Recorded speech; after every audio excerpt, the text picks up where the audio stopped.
மாமா மாமா அது பொம்பளை மாமா. ஏய் எனக்கு மாப்பிள்ளை ஒண்ணுமே தெரியலையா, அது பொம்பளையா? நான் மாப்பிள்ளைய நினைச்ச கட்டி பிடிச்சிட்டேன்.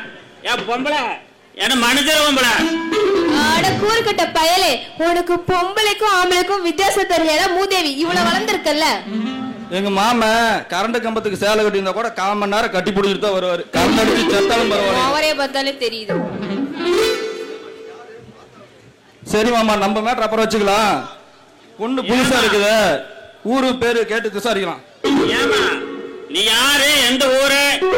ஊர்ல பார்த்ததா இல்லையே. ஆமா நீ யாரு? என் பேரு ராசாதி. எங்க சொந்த ஊரு ஈரோடு. நாங்கெல்லாம் சொத்து வீடுன்னு வாழ்ந்த குடும்பம். எங்க வீணா போன அப்பங்காரன்னு ஒருத்தர் இருக்கான் பாரு, குடிச்சு குடிச்சு குடிச்சு குடிச்சு கவர்மெண்ட் காசு கொடுத்தான் தவிர எங்களை தெருவில் நிக்க விட்டுட்டான். அதனால மிஞ்சி போனது 3 லட்சம் ரூபாய் பணமும் ஒரு 30 பவுன் நகையும். சரி அதையாவது வச்சு பொல போட்டலான்னு பார்த்தா ஊர்ல ஒரு வீணா போன மாமங்காரன் இருக்கான். அவன் தொல்லை தாங்க முடியலன்னா இந்த ஊருக்கு ஓடி வந்தேன். ஏன்னா அந்த 20 பவுன் நகையும் அந்த லட்சமும் முக்கியம் இல்ல. அதனால என்னது 30 பவுன் 3 லட்சமா? ஆமா. என்னது அந்த 30 பவுன் 3 லட்சத்துக்கு நீதான் சொந்தக்காரியா? இதுல என்னையா சந்தேகம், நான் தான் சொந்தக்காரி.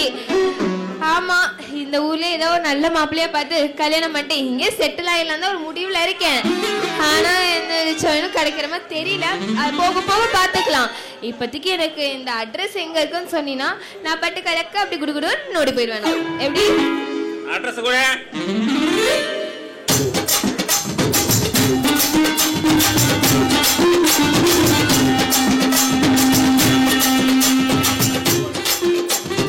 ஒரு மெடிக்கல் ஷாப்ல எழுதி கொடுத்தாங்க. நல்லா பாத்து. நம்ம பிள்ளையார் கோயில் தெரு. அதான் இப்படியே நேரா போனீங்கன்னா நேரா போனா ஈசூட் இருக்குது.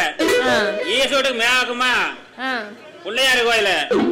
பிள்ளையார் கோயிலுக்கு வடவாக்கமா மூர்த்தி வீடு இருக்குது. மூர்த்தி வீடுக்கு பின்னாடிதான் இந்த வீடு. ஐயோ ரொம்ப நன்றிங்க ஐயா. நான் பத்திரமா போறேன்.